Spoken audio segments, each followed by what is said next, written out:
រឿងវិញ្ញាណចុងផ្ទះភូមិទូស្លាប់មិនមែនជាកន្លែងដែលអ្នកណាម្នាក់ចង់ទៅរស់នៅឡើយឈ្មោះភូមិខ្លួនឯងក៏បង្កប់នៅអាថកំបាំងដ៏ស្រងួតស្រងាត់មួយដែរតែសុភ័ក្រនិងលីណាមិនបានគិតដល់រឿងទាំងនេះឡើយ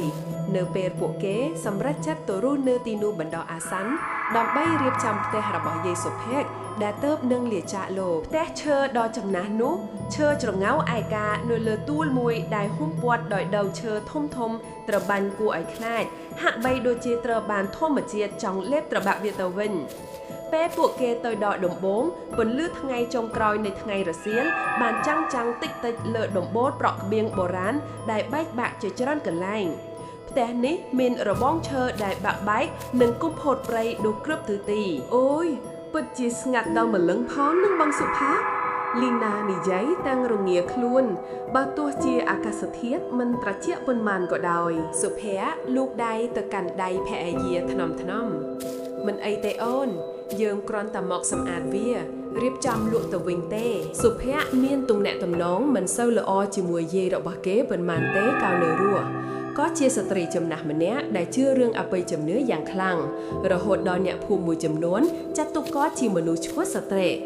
គាត់តែងតែនិយាយរឿងវិញ្ញាណនិងបិសាចហើយផ្ទះរបស់គាត់ពោពេញទៅដោយវត្ថុចម្លែកខ្លាចដែលសុភ័ក្រមិនយល់ការងារសម្អាតបានចាប់ផ្ដើមផ្ទះនោះពោពេញដោយធូលីដីក្រាស់សរសៃងែងូតពេញពីដាននិងក្លិនចាស់ដែលលាយលំនឹងក្លិនក្រអូបមួយយ៉ាងស្រាលដូចជាក្លិនផ្កាធូបឬផ្កាបុរាណអ្វីមួយដែលធ្វើឲ្យលីណាស្រាវឆ្អឹងខ្នងនៅយប់ទី1សំឡេងបាក់បែកនៅក្នុងផ្ទះបានធ្វើឲ្យពួកគេភ្ញាក់ពីដំណេកបងសុភ័ក្រសំឡេងអីនឹងលីណាខ្សឹបទាំងភ័យគ្មានអីទេអូនប្រហែលជាសំឡេងសត្វឬសំឡេងខ្យល់ពើងអីវ៉ាន់ទេសុភ័ក្រឆ្លើយតែព្យាយាមធ្វើជាមិនខ្លាចប៉ុន្តែរឿងចម្លែកខ្លាចកាន់តែកើតឡើងឥតឈប់ឈរពេលខ្លះទ្វារតែបិទជិតរឹងមាំស្រាប់តែបើកដោយខ្លួនឯងពេលខ្លះក៏ឮសំឡេងធ្លាក់របស់ពីលើតុតែពេលទៅមើលគ្មានអ្វីធ្លាក់សោះពេលខ្លះទៀតក៏មានសំឡេងខ្សឹកសៀវតិចដូចជាសំឡេងមនុស្សកំពុងនិយាយគ្នានៅក្បែរនោះលីណាចាប់ផ្ដើមមានសុបិនអាក្រក់ជាច្រើនដងក្នុងសុបិននោះគាត់តែងតែឃើញស្ត្រីម្នាក់ស្លៀកពាក់បុរាណឈរសម្លឹងគាត់ទាំងទឹកមុខក្រៀមក្រំហើយដៃម្ខាងកាន់បាច់ផ្កាធូបដែលមានក្លិនដូចក្លិនដែលគាត់ធំក្នុងផ្ទះសុភ័ក្រក៏ចាប់ផ្ដើមព្រឺសម្បូរបន្តិចម្ដងភាពស្ងាត់ជ្រងំនៅក្នុងផ្ទះលែងជាភាពស្ងាត់ធម្មតាទៀតហើយតែជាភាពស្ងាត់ដែលបង្កប់នៅការគំរាមកំហែងថ្ងៃមួយខណៈសុភ័ក្រកំពុងរៀបចំសម្អាតបន្ទប់ផ្ទាល់ខ្លួនរបស់យាយគាត់បានប្រទះឃើញប្រអប់ឈើចាស់មួយលាក់នៅក្រោមក្តារឥដ្ឋប្រអប់នោះមានរូបឆ្លាក់ចម្លែកឆ្លែកនិងមានសោចាក់យ៉ាងរឹងមាំគាត់បានបំបែកសោនោះ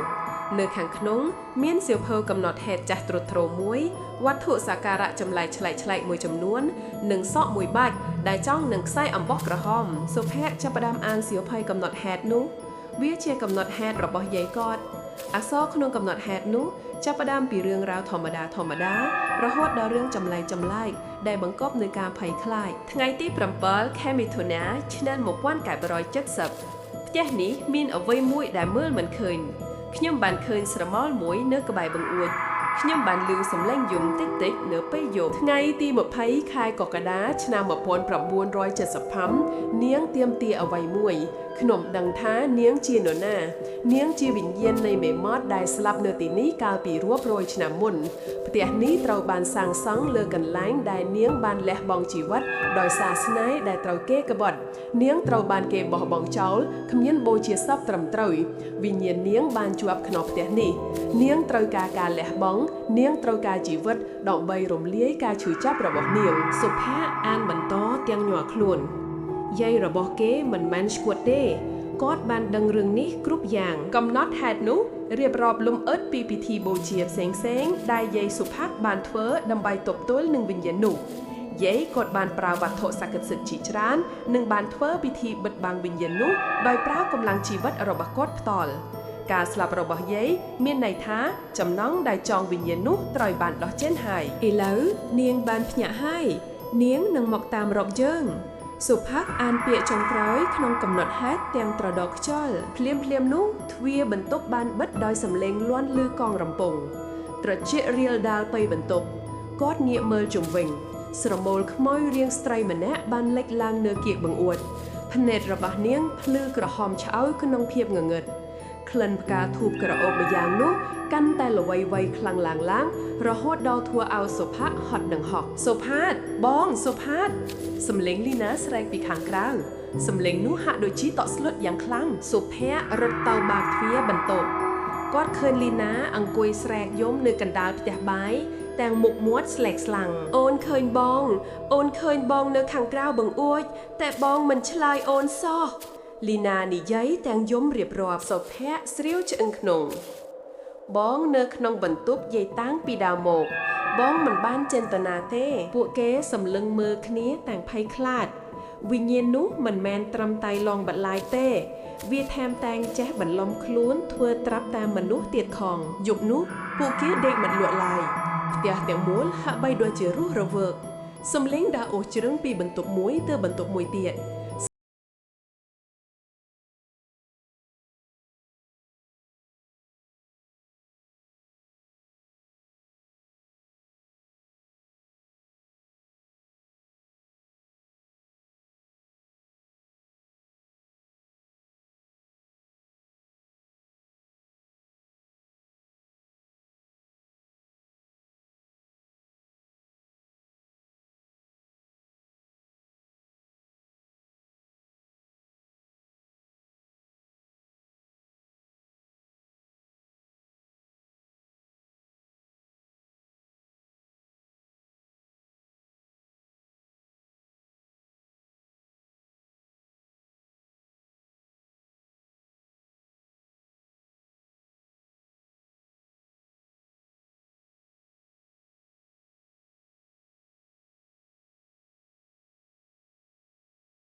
បានសរសេរពីពិធីមួយដែលអាចនឹងដោះលែងវិញ្ញាណនោះដោយការធ្វើពិធីសុំខមាទោសនិងការបង្ហាញក្តីស្រឡាញ់ពិតប្រាកដ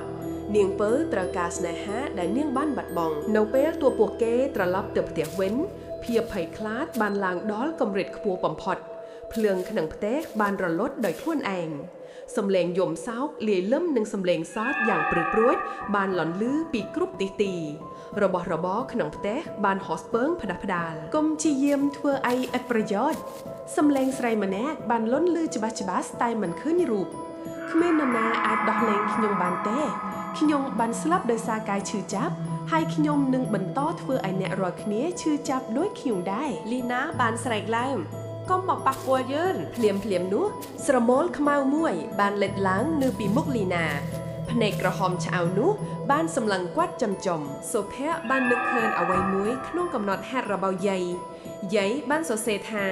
វិញ្ញាណនោះខឹងសម្បាននឹងការក្បត់ស្នេហាវិធីតែមួយគត់ដើម្បីស្ងប់ស្ងាត់នាងបានគឺការបង្ហាញក្តីស្រឡាញ់ពិតប្រាកដនិងស្មោះត្រង់នាងពៅយើងដឹងថានាងបានឆ្លងកាត់ការឈឺចាប់យ៉ាងខ្លាំងយើងសោកស្ដាយចំពោះអ្វីដែលបានកើតឡើងចំពោះនាងសុភ័ក្រនិយាយទាំងភ័យផងព្យាយាមធ្វើចិត្តក្លាហានផងតែការសងសឹកមិនអាចធ្វើឲ្យនាងមានសុភមង្គលបានឡើយស្រមោលនោះបានញ័រក្លិនផ្កាធូបកាន់តែក្រអូបខ្លាំងឡើងការឈឺចាប់របស់ខ្ញុំមិនអាចរលាយបានទេគ្មាននរណាយល់ពីខ្ញុំទេសំឡេងនោះឆ្លើយយើងយល់តែយើងមិនដូចបុរសដែលបានក្បត់នាងនោះទេ លីណាបន្ថែមដោយភាពក្លាហានមិននឹកស្មានដល់យើងស្រឡាញ់គ្នាពិតប្រាកដយើងអាចបង្ហាញនាងពីក្តីស្រឡាញ់នោះសុភ័ក្របានបាក់កំណត់ហេតុរបស់យាយគាត់ម្ដងទៀតយាយបានសរសេរពីពិធីទូចមួយដើម្បីស្ងប់ស្ងាត់វិញ្ញាណនោះវាត្រឹមត្រូវឲ្យមានការបូជាវត្ថុដែលជាតំណាងនៃក្តីស្រឡាញ់ពិតសុភ័ក្របានចាប់ដៃលីណាគាត់បានដកចិញ្ចៀនអាពាហ៍ពិពាហ៍ចេញពីម្រាមដៃរបស់គាត់និងចិញ្ចៀនរបស់លីណាចេញពីម្រាមដៃនាងនាងពៅយើងសូមបូជានិមិត្តរូបនៃក្តីស្រឡាញ់របស់យើងដើម្បីបង្ហាញនាងថាក្តីស្រឡាញ់ពិតប្រាកដនៅតែមានសុភ័ក្រនិយាយបន្តសូមនាងមេត្តាទៅកើតឲ្យបានសុខចុះគាត់បានដាក់ចិញ្ចៀនទាំងពីរលើតុចាស់មួយដែលមានក្លិនផ្កាធូបយ៉ាងខ្លាំងភ្លាមនោះផ្ទះទាំងមូលបានញ័ររញ្ជួយស្រមោលនាងពៅបានលេចរូបរាងពេញល្ញិញនាងជាស្រីដ៏ស្រស់ស្អាតម្នាក់កាលពីនៅរស់ប៉ុន្តែឥឡូវនេះទឹកមុខនាងស្លែកស្លាំងដូចខ្មោចហើយភ្នែករបស់នាងពោពេញទៅដោយភាពសោកសៅនិងកំហឹងនាងបានដាវយឺតទៅរកចិញ្ចៀនទាំងពីរដៃដ៏ស្ទើងរបស់នាងបានលូកទៅប៉ះចិញ្ចៀនទាំងនោះពេលនាងប៉ះចិញ្ចៀននោះរូបរាងរបស់នាងក៏ចាប់ផ្ដើមរសាត់បាត់ទៅភ្នែកក្រហមឆ្អៅបានបាត់បង់ពន្លឺរបស់វាហើយជំនួសមកវិញដោយភ្នែកធម្មតាដែលពោពឹងទៅដោយទឹកភ្នែកក្លិនផ្កាធូបបានរលាយបាត់ទៅវិញសំឡេងស្រែកយំក៏ស្ងប់ស្ងាត់រូបរាងរបស់នាងពៅបានរសាត់បាត់បន្តិចម្ដងទៅក្នុងភាពងងឹតពេលនាងបាត់ទៅទាំងស្រុងពន្លឺព្រះច័ន្ទបានចាំងចែងតាមរយៈបង្អួតចូលមកក្នុងផ្ទះភាពត្រជាក់បានរលាយបាត់ទៅជំនួសមកវិញដោយភាពស្ងប់ស្ងាត់ដ៏គួរឲ្យចម្លែកសុភ័ក្រនិងលីណាបានដកដង្ហើមធំដោយការធូរស្បើយពួកគេបានអូបគ្នាយ៉ាងណែនយើងបានធ្វើបានសម្រេចហើយបងលីណាខ្សឹបបាតអូននាងទៅបានសុខហើយសុភ័ក្រឆ្លើយពួកគេបានរៀបចំខ្លួនចេញពីផ្ទះនោះនៅព្រឹកស្អែកពួកគេលែងមានបំណងលក់ផ្ទះនេះទៀតហើយតែនឹងបិទវាចោលរហូតមុនពេលចាកចេញសុភ័ក្របានដើរទៅមើលចិញ្ចៀនទាំងពីរដែលគាត់បានបូជាចិញ្ចៀននៅតែនៅដដែលនៅលើតុតែចម្លែកណាស់មានក្លិនផ្កាធូបក្រអូបល្វីៗនៅតែចេញពីចិញ្ចៀនទាំងនោះពេលទៅពួកគេបើកឡានចេញឆ្ងាយពីភូមិទួលស្លាប់សុភ័ក្របានសម្លឹងមើលទៅផ្ទះនោះជាលើកចុងក្រោយផ្ទះនោះនៅតែឈរច្រងៅឯកាតែហាក់ដូចជាមានភាពស្ងប់ស្ងាត់ម្យ៉ាងដែលមិនមែនជាភាពស្ងប់ស្ងាត់ដ៏គំរាមកំហែងដូចមុនទៀតឡើយបងគិតថានាងទៅបានសុខហើយមែនទេលីណាសួរបាទអូនបងសង្ឃឹមយ៉ាងដូចនេះសុភ័ក្រឆ្លើយតែពេលសុភ័ក្រនិយាយចប់គាត់ក៏មានអារម្មណ៍ថាមានអ្វីមួយយ៉ាងកំពុងតែលូនវានៅក្នុងខ្លួនគាត់ត្រចៀករាលដាលពីឈ្នំបេះដូងទៅពេញរាងកាយ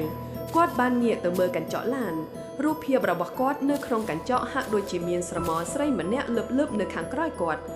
ក៏មានអារម្មណ៍ថាបបោមាត់របស់គាត់ញញឹមដោយខ្លួនឯងញញឹមយ៉ាងគួរឲ្យព្រឺព្រួចដូចជាមិនមែនជាស្នាមញញឹមរបស់គាត់ឡើយក្លិនផ្កាធូបដ៏ក្រអូបម្យ៉ាងនោះក៏ចាប់ផ្ដើមលួយវាយចេញពីខ្លួនគាត់យ៉ាងសន្សឹមវិញ្ញាណចុងផ្ទះនោះប្រហែលជាមិនបានទៅណាឆ្ងាយឡើយប្រហែលជាវាគ្រាន់តែបដូរទីកន្លែងលាក់ខ្លួនប៉ុណ្ណោះប្រហែលជាពិធីរបស់យាយសុភ័ក្រមិនមែនជាការដោះលែងពិតប្រាកដទេតែជាការផ្ទេរចំណងពីផ្ទះមកកាន់មនុស្សជំនួសវិញយាយសុភ័ក្ររត់ដឹងយាយសុភ័ក្រមិនមែនឃុំឃាំងវានៅក្នុងផ្ទះទេតែគាត់បានឃុំឃាំងវានៅក្នុងខ្លួនគាត់ផ្ទាល់ហើយឥឡូវនេះវេនរបស់សុភ័ក្ររត់ហើយវេននៃវិញ្ញាណដែលចង់ផ្ទះឥឡូវបានคล้ายជាវិញ្ញាណដែលចង់សុភ័ក្រទៅវិញលីណានៅតែញញឹមដោយក្តីរីករាយនៅក្បែរគាត់ទាំងមិនដឹងថាប្តីរបស់ខ្លួន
ទៅវិញបងសុភ័ក្រមកញ៉ាំបាយទៅបងលីណាហៅសុភ័ក្របែរមករកនាងភ្នែករបស់គាត់ហាក់ដូចជាមិនផ្ចង់អារម្មណ៍តែមានពន្លឺម្យ៉ាងស្រាលស្រាលនៅក្នុងនោះអូនអើយជីវិតនេះពិតជាឈឺចាប់មែនទេគាត់សួរដោយសំឡេងរអ៊ូតិចតួច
ស្នាមញញឹមនោះមិនមែនជារបស់សុភ័ក្រទេ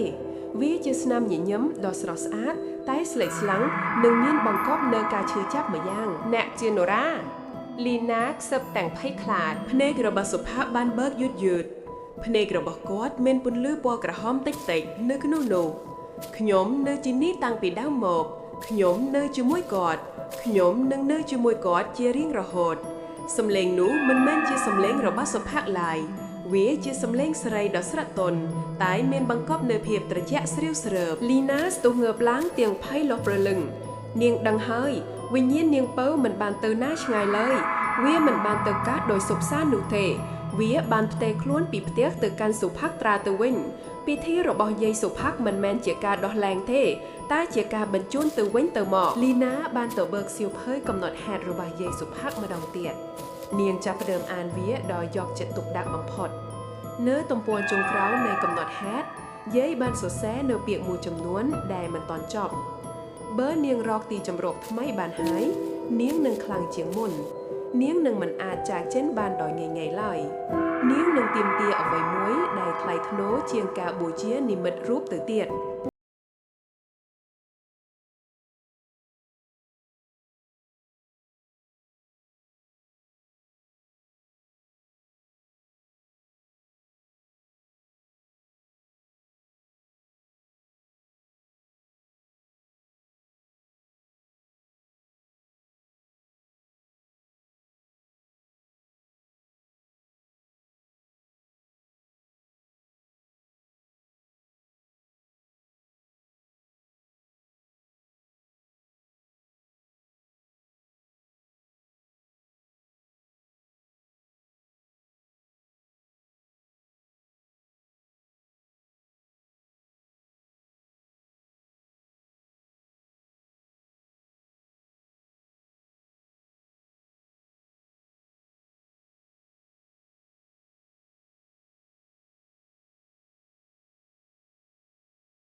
អាចដោះលែងសុភ័ក្រយ៉ាងម៉េចទៅមានវិធីតែមួយគត់ដែលយាយឯងធ្លាប់និយាយដល់មេភូមិឆ្លៃតែវាគ្រោះថ្នាក់ណាស់វាតម្រូវឲ្យអ្នកដែលស្រឡាញ់បំផុតលះបង់អ្វីមួយដែលមានតម្លៃបំផុតក្នុងជីវិតរបស់ខ្លួនដើម្បីរំលាយកំហឹងរបស់នាងពៅការលះបង់អ្វីទេលីណាសួរយាយឯងមិនបាននិយាយលម្អិតឡើយគាត់គ្រាន់តែនិយាយថាពេលដល់ពេលវានាងនឹងដឹងដោយខ្លួនឯងតែគាត់បានបន្សល់ទុកនៅវត្ថុមួយសម្រាប់ពិធីនេះ វាជាផ្កាធូបពិសេសមួយដែលគាត់តែងតែកាន់ជាប់នឹងខ្លួនគាត់មេភូមិបានហុចបាច់ផ្កាធូបចាស់មួយបាច់ឲ្យលីណាក្លិនរបស់វាគឺដូចគ្នាបេះបិទទៅនឹងក្លិនដែលលីណាធំចេញពីសុភ័ក្រលីណាត្រឡប់មកផ្ទះវិញទាំងមានការភ័យខ្លាចកាន់តែខ្លាំងនាងសម្លឹងមើលសុភ័ក្រដែលកំពុងអង្គុយមើលទូរទស្សន៍ទាំងទឹកមុខស្លែកស្លាំងភ្នែករបស់គាត់នៅតែមានពន្លឺពណ៌ក្រហមស្រាលៗដូចជាភ្នែករបស់វិញ្ញាណអញ្ចឹងនាងដឹងថាប្តីរបស់នាងកំពុងតែប្រយុទ្ធគ្នានឹងអ្វីមួយពីខាងក្នុងយប់នោះខណៈពួកគេកំពុងគេងលីណាបានភ្ញាក់ពីដំណេកឡើងនាងឮសំឡេងខ្សឹបខ្សៀវយ៉ាងល្វីៗនៅក្នុងត្រចៀករបស់នាងគាត់នឹងคล้ายជារបស់ខ្ញុំទាំងស្រុងសំឡេងនោះនិយាយស្នេហារបស់អ្នកនឹងត្រូវបំផ្លាញដោយស្នេហារបស់ខ្ញុំដែរអ្នកនឹងដឹងពីការឈឺចាប់ពិតប្រាកដលីណាងាកទៅមើលសុភ័ក្រគាត់កំពុងសម្លឹងមកនាងទាំងញញឹមយ៉ាងចម្លែកភ្នែករបស់គាត់មិនមែនជាភ្នែករបស់សុភ័ក្រទៀតឡើយតែជាភ្នែកដែលពោរពេញដោយភាពកំហឹងនិងការសោកសៅរបស់នាងពៅសូមកុំធ្វើបាបគាត់លីណាស្រែកទាំងយំសំឡេងសាទយ៉ាងព្រឺព្រួតបានលន់លឺចេញពីបបោមួនរបស់សុភ័ក្រគាត់លែងមានទៀតហើយគាត់គ្រាន់តែជាទីជម្រកសម្រាប់ខ្ញុំប៉ុណ្ណោះហើយអ្នកនឹងគ្រឹះទទួលរងនឹងការឈឺចាប់ដែលខ្ញុំធ្លាប់ទទួលដែរភ្លាមនោះសុភ័ក្របានស្ទុះទៅច្របាច់កលីណាយ៉ាងណែនកម្លាំងរបស់គាត់ខ្លាំងខុសធម្មតាលីណាព្យាយាមរើបំរះតែនាងគ្មានកម្លាំងទប់ទល់នឹងវិញ្ញាណដែលកំពុងគ្រប់គ្រងរូបកាយប្តីរបស់នាងនោះឡើយនាងចាប់ផ្ដើមថប់ដង្ហើមពេលនោះនាងបាននឹកឃើញដល់បាច់ផ្កាធូបដែលមេភូមិបានឲ្យនាងបានហូតបាច់ផ្កាធូបនោះចេញពីក្រោមខ្នើយហើយបានយកវាទៅវាយចំមុខសុភ័ក្រយ៉ាងខ្លាំងភ្លាមនោះសុភ័ក្របានស្រែកលួនលឺយ៉ាងឈឺចាប់ហើយបានដួលទៅលើក្រែវឹងវិញ្ញាណនាងប៉ៅហាក់ដូចជារងនៅការឈឺចាប់យ៉ាងខ្លាំងដោយសារបាច់ផ្កាធូបនោះសុភ័ក្របានប្រកាច់មួយសន្ទស្សហើយភ្នែករបស់គាត់ក៏ត្រឡប់ទៅជាភ្នែកធម្មតាវិញគាត់ងាកមកមើលលីណាទាំងភ័យខ្លាចអូនបងកើតអីបងមានអារម្មណ៍ថាបងបានធ្វើរឿងអាក្រក់ណាស់គាត់និយាយទាំងដកដង្ហើមនឹងហក់បងសុភ័ក្រ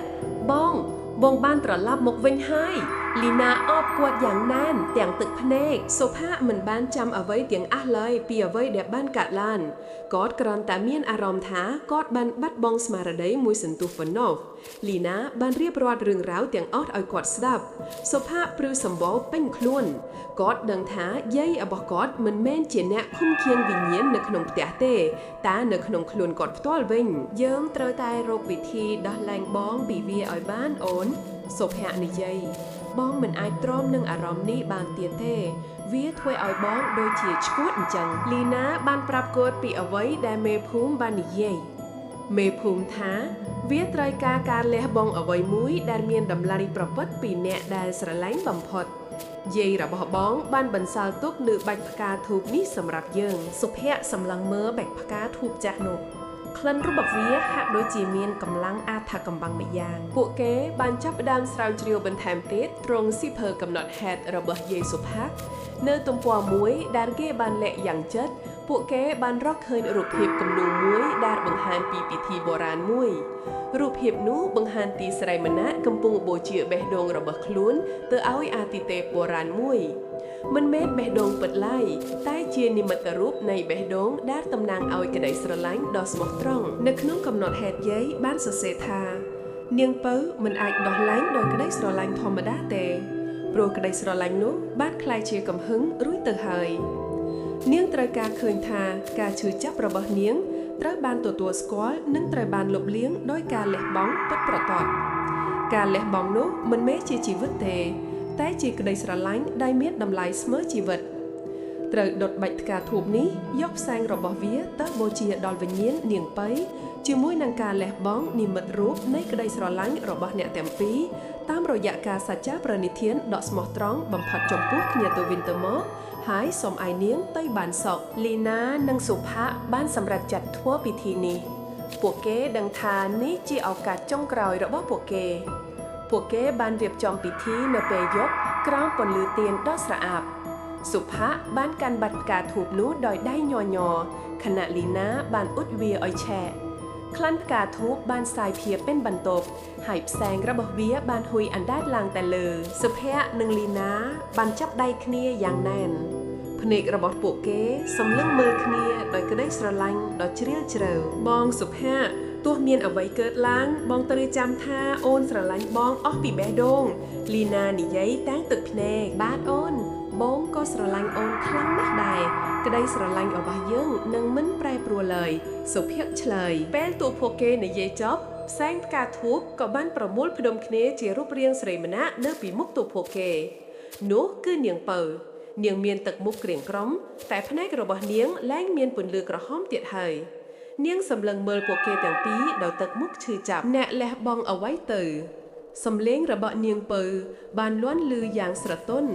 តែមានបង្កប់នូវភាពសោកសៅដ៏ជ្រាលជ្រៅយើងសូមបូជានិមិត្តរូបនៃក្តីស្រឡាញ់ដ៏ស្មោះត្រង់របស់យើងចំពោះគ្នាទៅវិញទៅមកសុភ័ក្រឆ្លើយយើងសូមសច្ចាថា